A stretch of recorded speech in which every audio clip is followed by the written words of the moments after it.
नमस्कार साथियों, कल आपका सूचना प्रौद्योगिकी का अवधारणा का पेपर है कक्षा 9वीं के लिए। हम उसका सॉल्यूशन लेकर आए हैं पेपर का।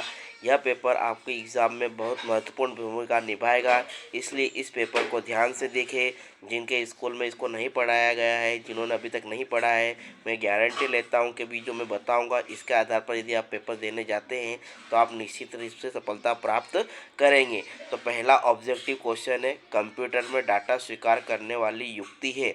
मतलब कि पूरा पेपर कंप्यूटर पर आधारित है। कंप्यूटर में जो जो हम चीज़ें देखते हैं, कैसे इस्तेमाल करते हैं, यह पूरा उसके अंदर आपको निहित है। जितना ज्ञान कंप्यूटर के बारे में है आपको उतना लिख के आए, हर क्वेश्चन को अटेम्प्ट करें।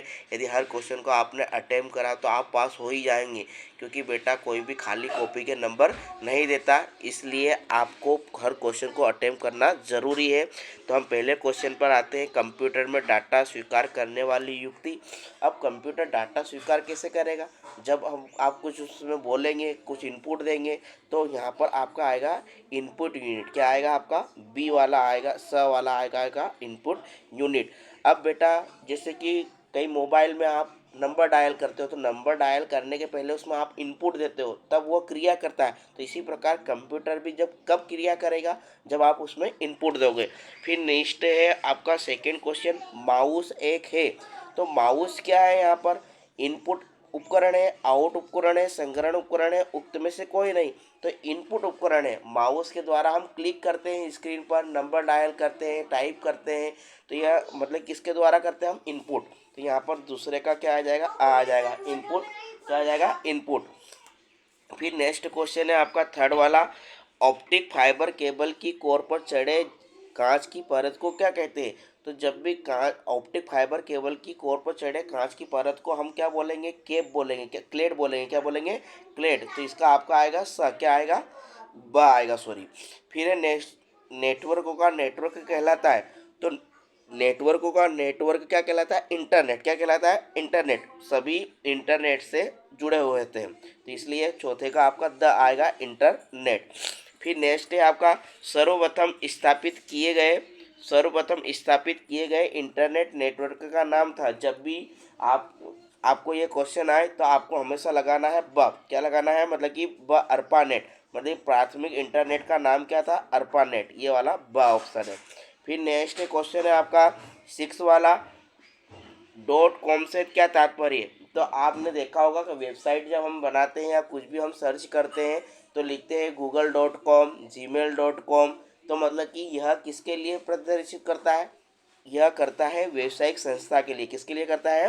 व्यावसायिक संस्था के लिए। तो आपका सिक्स का क्या आ जाएगा? आपका आ जाएगा। क्या आ जाएगा? सिक्स का आ। इस तरह से हमने 6 क्वेश्चन देखे, 6 क्वेश्चन को ऑब्जेक्टिव देखे। अब आते हैं हम 7वें क्वेश्चन पर।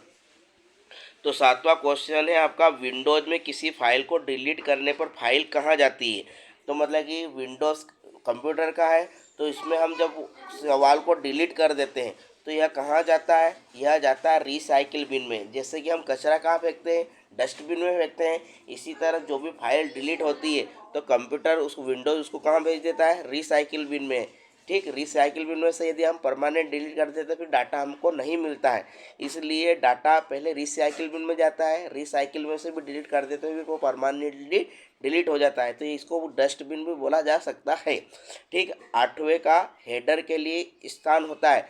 दो चीज़ें होती है, एक तो हेडर होता है और एक फुटर होता है। तो फुटर कहाँ भी पेज के लास्ट में लगता है और हेडर पेज के कहाँ लगता है? शुरुआत में लगता है। जैसे एप्लीकेशन लिखते हैं टू द हेड मास्टर, तो हेड मास्टर कहाँ आएगा? ऊपर। और लास्ट में हम जहाँ नीचे साइन करते हैं, मतलब कि यूअर ओबीडिएंटली, ये कहाँ आएगा? नीचे। तो यूअर ओबीडिएंटली को आप मान लो फुटर है, और जो प्रिंसिपल है वो क्या? हेडर है। तो हेडर हमेशा पेज के ऊपरी भाग पर लगता है और फुटर हमेशा पेज के निचले भाग पर लगता है। तो यहाँ 8वें का आपका आ जाएगा पेज के ऊपरी सिरे पर, ब आ जाएगा। क्या आ जाएगा? ब। फिर अपना क्वेश्चन नंबर 9 है। क्वेश्चन नंबर 9, डिलीट स्लाइड विकल्प उपलब्ध है। तो फाइल मेन्यू में, फॉर्मेट में, एडिट मेन्यू में उपरोक्त सभी। तो जब भी हम किसी फाइल को डिलीट करते हैं तो वह काय में आता है? एडिट मेन्यू में। कहाँ पर आता है? एडिट मेन्यू में। सब में आएगा आपका आंसर। फिर नेक्स्ट वाला, ई शासन द्वारा उपलब्ध कराई जाने वाली सेवा है। ई नागरिक, ई परिवहन, ई शिक्षा या उक्त सभी। तो यहाँ पर सबके आगे ई लगा हुआ है, क्या लगा है, ई, ई मीन्स इंटरनेट। तो यहाँ पर सभी के लिए क्या आ जाएगा, उपयुक्त सभी आ जाएगा, क्या आ जाएगा, उपयुक्त सभी, मतलब कि आपका 10वें का द आ जाएगा। अब नेक्स्ट क्वेश्चन है बेटा, आपका भले आप पढ़ा हो या नहीं पढ़ा हो, लेकिन मैं आपको ऐसा डिस्क्राइब करूँगा कि आपको दिमाग में छप जाएगा और आप एग्ज़ाम में लिख के आएंगे। और यदि कुछ भी नहीं आए थे तो जो मैंने बता दिया वो लिख के आ जाना, गारंटी ले रहा हूँ कि आप पास हो जाएंगे। फिर ALU का पूरा नाम बताइए। तो अब प्रश्न नंबर 11वें का ALU को हम बोलते हैं अरिथमेटिक लॉजिक यूनिट। इसका पूरा फॉर्म क्या है, अरिथमेटिक लॉजिक यूनिट।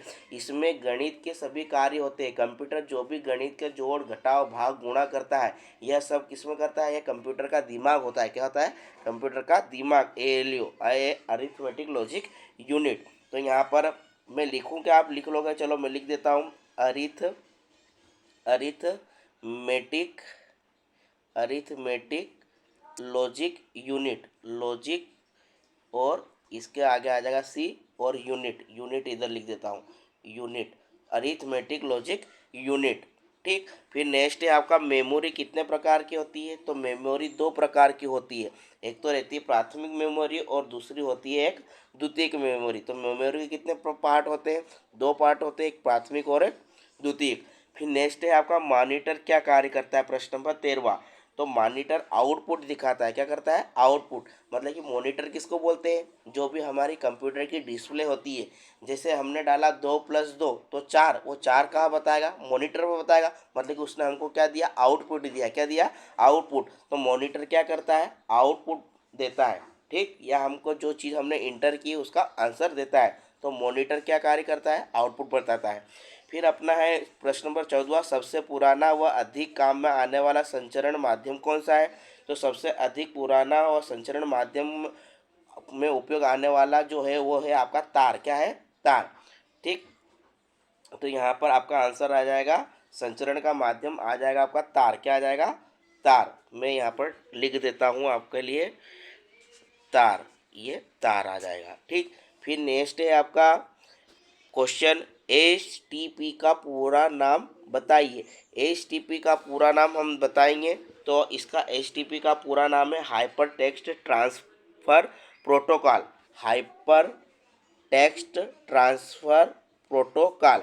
हाइपर की स्पेलिंग है HYPERTEXT, hyper text transfer TRANSFER, protocol की स्पेलिंग है PROTOCOL, hyper text transfer protocol. फिर है आपका 16वां क्वेश्चन है, डोस व विंडोज़ ऑपरेटिंग सिस्टम में अंतर बताइए। तो डोस और विंडोज़ में ऑपरेटिंग सिस्टम में मैं अंतर बता रहा हूँ आपको। तो क्या अंतर है, डोस एक कमांड लाइन ऑपरेटिंग सिस्टम है, जबकि विंडोज़ एक graphical user interface operating system है। ठीक, तो यहाँ पर आपको समझ में आएगा कि डोस जो है एक कमांड लाइन ऑपरेटिंग सिस्टम है, जबकि जो है विंडोज़ एक आपका है graphical user interface operating system. फिर आपका 17वां क्वेश्चन, तो 17वां क्वेश्चन पे हम जाते हैं, इंटरनेट बैंकिंग के दौरान बैंक से प्राप्त होने वाली अस्थायी पासवर्ड को क्या कहा जाता है। तो यह हमारे जीवन का सबसे महत्वपूर्ण क्वेश्चन है, यूँ समझ लीजिए।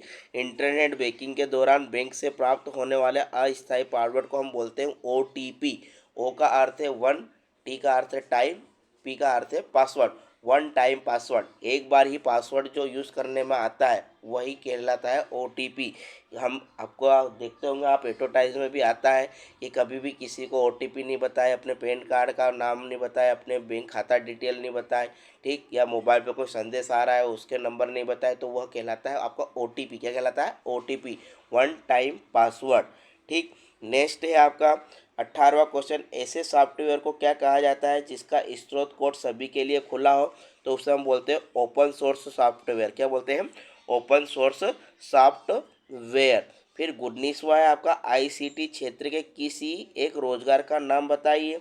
तो उत्तर में अपन लिख सकते हैं सॉफ्टवेयर डेवलपर यार वेब डेवलपर, वेब डेवलपर यार सॉफ्टवेयर डेवलपर। फिर एक क्वेश्चन नंबर 20वां, कंप्यूटर की परिभाषा लिखिए। तो कंप्यूटर की परिभाषा आप लिख देंगे, मैं बता देता हूँ आपको, सुन। कंप्यूटर एक इलेक्ट्रॉनिक उपकरण है जो डेटा को क्या करता है, प्रोसेस करता है। कंप्यूटर एक इलेक्ट्रॉनिक उपकरण है जो डेटा को क्या करता है, प्रोसेस करता है। प्रश्न नंबर 21 है आपका, सॉफ्ट कॉपी और हार्ड कॉपी में अंतर बताइए। यह वाला क्वेश्चन भी एग्जाम में आता ही है। अब सॉफ्ट कॉपी आपका सॉफ्ट और हार्ड कॉपी में अंतर क्या है? सॉफ्ट कॉपी वो होती है जिसका हमको छू नहीं सकते, मतलब कि इसको टच नहीं कर सकते, लेकिन हार्ड कॉपी को हम क्या कर सकते हैं? टच कर सकते हैं। जैसे कि हवा, हवा क्या है? सॉफ्ट है, जिसको हम टच नहीं कर सकते, क्या कर सकते हैं? महसूस कर सकते हैं। जैसे लकड़ी है, लकड़ी को हम टच कर सकते हैं। ठीक, तो सॉफ्ट कॉपी और हार्ड कॉपी में अंतर समझ में आया। मतलब कि जिसको हम टच नहीं कर सकते वो सॉफ्ट कॉपी कहलाती है, और जिसको हम टच कर सकते हैं वो क्या कहलाती है? Hard copy. जैसे हमने कंप्यूटर में कोई प्रिंट दी, तो जब तक वो प्रिंट नहीं आएगी वो क्या कहलाएगी? Soft copy. जैसे ही प्रिंट निकली A4 साइज में, तो वो क्या बन जाएगी? Hard copy. क्या बन जाएगी? Hard copy. तो हम लिख सकते हैं सॉफ्ट कॉपी इलेक्ट्रॉनिक रूप में होती है, जबकि हार्ड कॉपी भौतिक रूप में होती है। ठीक, आया समझ में? अभी तक यदि इतना समझ में आया हो तो चैनल को लाइक और सब्सक्राइब कर देना। हम आपके लिए हर पेपर का सॉल्यूशन लेकर आएंगे, और पेपर के पहले आपके हम 2 या 3 पेपर प्रोवाइड कराएंगे जिनके एग्ज़ाम में आने की बहुत संभावना है, और आपकी एग्ज़ाम की तैयारी भी इनके बेस पर हो जाएगी। तो कृपया हमारे चैनल को लाइक करें। हम कल जो पेपर आएगा उसका सॉल्यूशन भी लेकर आपको बताएंगे। ठीक, अब नेक्स्ट क्वेश्चन है आपका, रीनेम डोमेन सॉरी अगला क्वेश्चन है, स्टार टोपोलॉजी में नोड्स की विशेषता बताइए। तो स्टार टोपोलॉजी में नोड्स की विशेषता यह है कि यह केंद्रीय हब से जुड़े होते हैं, जिसमें एक नोड की विफलता से नेटवर्क का अन्य हिस्सा प्रभावित नहीं होता। मतलब ये कहने का मीनिंग है, घर का मुखिया होता है, एक व्यक्ति के चले जाने से घर का कोई फर्क नहीं पड़ता। मतलब कि यह क्या होता है? एक केंद्रीय हब से जुड़े होते हैं, जिससे एक नोड की विफलता से नेटवर्क का अन्य हिस्सा प्रभावित नहीं होता। रीनेम क्रिया से आप क्या समझते हैं? किसी फाइल या फोल्डर का नाम बदलना। जैसे कि हमारा नाम स्कूल में अलग है, घर पे अलग है, तो हम क्या कर दिया? नाम स्कूल में जो हम घर पे चल रहा था वही स्कूल में लिखाएंगे, तो हमने उसको क्या कर दिया? रीनेम कर दिया। क्या कर दिया? रीनेम कर दिया। मतलब कि किसी फाइल या फोल्डर का नाम बदलना क्या कहलाता है? रीनेम कहलाता है। वर्ड प्रोसेसर की परिभाषा लिखिए। तो वर्ड प्रोसेसर की परिभाषा है एक सॉफ्टवेयर जो दस्तावेज बनाने, संपादित करने और फॉर्मेट करने में मदद करता है। यह एक सॉफ्टवेयर है जो दस्तावेज बनाने, संपादित करने और फॉर्मेट करने में मदद करता है। फिर प्रश्न नंबर 26 पर आए, सुपर स्क्रिप्ट और सब स्क्रिप्ट किसे कहते हैं? तो सुपर स्क्रिप्ट बेस लाइन से ऊपर लिखे गए अक्षर होते हैं, जबकि सब स्क्रिप्ट बेस लाइन से नीचे लिखे गए अक्षर होते हैं। जैसे भी आप किसी मंत्री का या किसी का आप देखोगे, तो वो लेटर पैड रहता है, तो लेटर पैड के ऊपर एक नीचे एक लाइन लिखी होती है, मतलब कि जहाँ से होता है तो उसका नाम लिखा रहता है, पता लिखा रहता है। तो जो लाइन के ऊपर लिखा रहता है उसको हम बोलते हैं सुपर स्क्रिप्ट।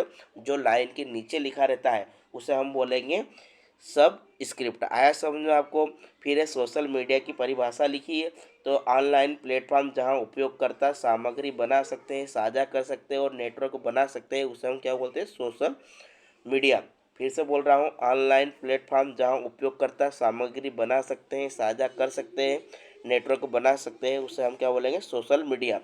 फिर है प्रश्न नंबर 28, हार्ड डिस्क की संरचना व कार्य प्रणाली सचित्र समझाइए।